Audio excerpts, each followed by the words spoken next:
विश्वास नहीं हो रहा आपको? बिल्कुल विश्वास नहीं हो रहा। विश्वास ना होने की वजह भी है काफी सॉलिड। क्यों? सर क्योंकि केबीसी में आने के 1 महीने पहले मुझे सपना आया था। अच्छा जी, कि मैं केबीसी में आई हूँ और मैं सिलेक्ट हो गई हूँ।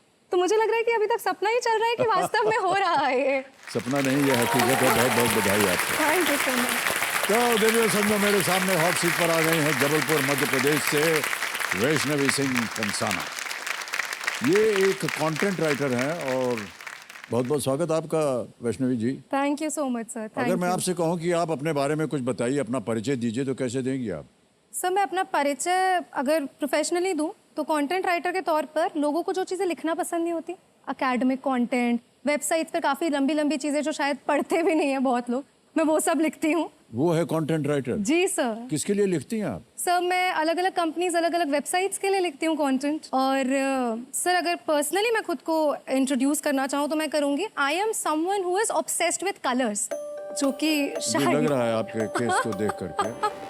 जी सर। नीला रंग किया हुआ है आपने? जी सर, नीला रंग है, टर्कोइज है, कभी कभी हरा भी हो जाता है, मौसम के साथ बदलता है सर। किसने आपको ये राय दी कि आपको मौसम के साथ अपने बालों का रंग जो है बदलते रहना चाहिए? सर मेरा ये मानना है कि दुनिया में इतने सारे खूबसूरत रंग हैं, तो हम खुद को कुछ रंगों तक क्यों लिमिट कर सकते हैं? Why be black and white when you can be an entire rainbow? अब जो नेचुरली ग्रो कर रहा है उसको रहने दीजिए ना जैसा है। मुझे देख करके आपको कौन सा रंग याद आता है? सर मुझे लगता है आपसे जो कलर मैं एसोसिएट करती हूँ वो है emerald green. Emerald green? Yes sir. ऐसा क्यों सोचा आपने? हर कोई कैरी नहीं कर पाता एमरल्ड ग्रीन को, और मुझे आपकी पर्सनालिटी बिल्कुल वैसे ही लगती है कि there is a very strong sense of humility.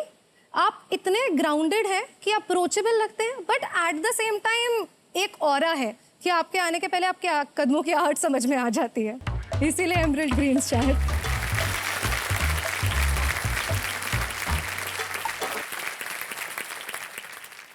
ये प्रश्न पूछकर हमने बहुत बड़ी गलती कर दी, इसके लिए हम क्षमा प्रार्थी हैं। ऑलराइट वैष्णवी जी, बहुत सारी बातें हो गई आपसे। जी। अब मैं आपके साथ जो कंपेनियन आए हैं उनका परिचय मैं देना चाह रहा हूँ। कौन आई हैं आपके साथ? सर मेरे साथ आई है मेरी बेस्ट फ्रेंड, एक ऐसी पर्सन जिनसे मैं सबसे ज्यादा लड़ती हूँ, AKA माय मदर। अच्छा। मेरी माता जी। प्रणाम और बहुत बहुत स्वागत आपका हमारे कार्यक्रम में। ये घर पे भी ऐसे ही इनका व्यवहार है माता जी, या? ये बिल्कुल जो पर्सनालिटी एक आपके सामने बैठी है, बिल्कुल यही पर्सनालिटी हमारे साथ घर पे भी होती है, और न सिर्फ घर पे नहीं बल्कि हर उस स्थान पर जहाँ ये उपस्थित रहती हैं। तो ये जहाँ जाती हैं सबसे पहले बता दें, देखिए मुझे आपको देख करके लाल रंग याद आ रहा है, ऐसा होता है क्या? नहीं, ये मैं इसे बताती हूँ कि अभी आपने जो काम किया है उसमें मेरा रंग लाल हो रहा है, तो आप समझ जाइए। ओके वैष्णवी जी, आप स्पॉटलाइट पे हैं, जी सर। तो सबसे पहले खेल की शुरुआत हम करते हैं। बिल्कुल सर। उससे पहले मैं आपको और हमारी जनता को गेम के जो रूल्स हैं वो समझाना चाहता हूँ। जी सर। देवियों संजो, इनके सामने 17 प्रश्न आएंगे, एक एक करके उनके सामने धनराशि लिखी हुई है, एक एक करके आप उत्तर देते जाइए और जीतते जाइए। 1 से लेकर के 16वें प्रश्न तक जाएंगे। 16वां प्रश्न जो है वो 1 करोड़ रुपए का। बीच में 2 पड़ाव डाले हुए हैं इस खेल ने। 5वें प्रश्न पर 10,000, 10वें प्रश्न पर 3,20,000 और 10वें प्रश्न के बाद एक और हमारा तिलस्मी तिजोरी जो है वो खुल जाती है। 17वें प्रश्न, इसका मूल्य है 7.5 करोड़। ये अब की बार बदल दिया गया है, 7 करोड़ होता तो पहले, अब हो गया 7.5 करोड़। इसी के साथ एक और पड़ाव डाल दिया गया है, थोड़ा सा परिवर्तन किया है। इसका नाम है धन अमृत और वो 15वें प्रश्न पर आता है 75 लाख रुपए का। यानी अब इस खेल में 2 के बजाय 3 पड़ाव हो गए।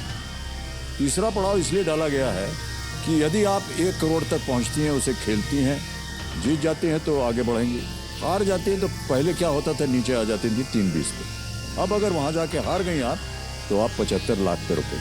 ठीक है, आपकी सुविधा के लिए जैसा कि आपको मालूम होगा लाइफलाइन रखी हुई है, ऑडियंस पोल है, 50-50 है, वीडियो कॉल अ फ्रेंड है, समय की पाबंदी दी गई है। हमारे डीजे बाबू जो है ये देंगे आपको 45 सेकंड, पहले 5 प्रश्नों तक, 5 से 10 तक मिलेंगे आपको 60 सेकंड, ऐसे ऐसे टिक टिक होता रहेगा। और 10वें प्रश्न के बाद ये शांत हो जाएंगे, आपके पास समय समय उत्तर देंगे। ऑलराइट, तो प्रारंभ किया जाए। जी सर। लेट्स प्ले कौन बोलेगा करोड़पति। तालियां बज जाए जोरदार।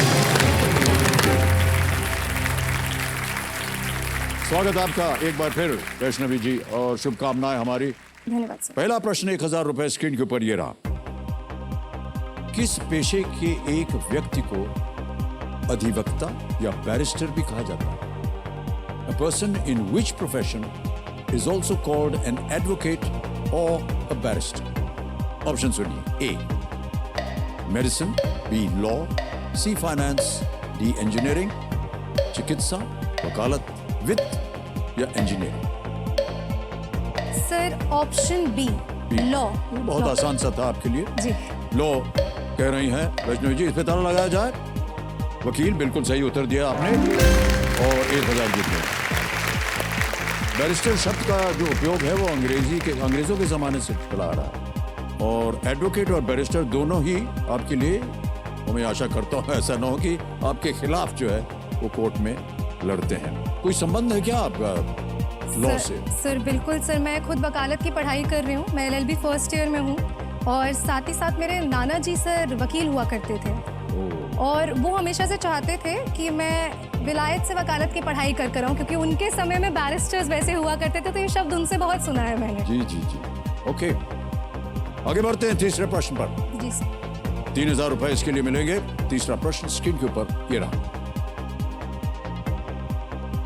इंस्टाग्राम अपने मोबाइल एप्लीकेशन में इनमें से कौन सी सुविधा प्रदान नहीं करता? Instagram does not offer which of these features in its mobile application? A. Shorts, B. Live, C. Story, or is it D. Reel? Sir A shorts को लॉक किया जाए। A. Shorts को लॉक किया जाए कह रही हैं, ताला लगा दीजिए please. Lock A, absolutely right, well done. Shorts जो है वो शायद YouTube में चलता है, जी सर, YouTube में शॉर्ट्स और होता है। वहाँ का फीचर है जो लोगों को 60 सेकंड या उससे छोटे वीडियोस बनाने देता है। जी सर। इंस्टाग्राम में रील्स नाम का एक वैसा ही एक फीचर है। ऑलराइट वैष्णवी जी, आगे बढ़ते हैं। चौथा प्रश्न आ रहा है 5000 रुपए के लिए, और अगला प्रश्न आपके सामने ये रहा। इनमें से कौन सी संरचना यूरोप में नहीं है? हम आपको ये इमेज प्रश्न है, इमेज दिखाएंगे। Which of these monuments is not located in Europe? Option A, option B, option C, option D. Sir option B lock करिए, the statue of liberty which is in United States. Option B को कह रहे हैं ताला लगा दिया जाए, please lock. Option B, yes it's the right answer. Statue of liberty US में न्यूयॉर्क सिटी के तट पर स्थित है। ये यूरोप में भले ही ना हो, लेकिन इसे एक यूरोपियन देश ने भेंट के रूप में दिया था। आपको मालूम है, फ्रांस ने अमेरिका को उपहार के रूप में ये स्टैचू बना करके दिया था। और बाकी तीनों तो आप देख सकते हैं, वो रोम का कोलोसियम है, लीनिंग टावर ऑफ पीसा है, and the Eiffel tower in Paris. जी सर। घूमने फिरने का आपको शौक है, ट्रैवल का? सर लोग अपने काम से समय निकाल के घूमते फिरते हैं ना, सर मैं घूमने फिरने से समय निकाल के काम करती हूँ। अच्छा सर मैं बहुत घूमती हूँ। उल्टा? जी। कहाँ जाते हैं आप? सर फिलहाल अगर मैं सोचूं तो मैं भारत के लगभग 22 राज्य कवर कर चुकी हूँ। अकेले घूमने का बहुत शौक है। आप अकेले जाती हैं? जी सर, मैं सोलो ट्रैवल करती हूँ। आपने किया है कभी सर सोलो ट्रैवल? नहीं, सोलो ट्रैवल हमने किया ही नहीं है। सर आपको सोलो ट्रैवल बिल्कुल करना चाहिए। बस आपने बोल दिया है, कर लूंगा। रंग वंग बदल के अपने बालों का सब बदल के पहुंच जाऊंगा मैं। ऑलराइट।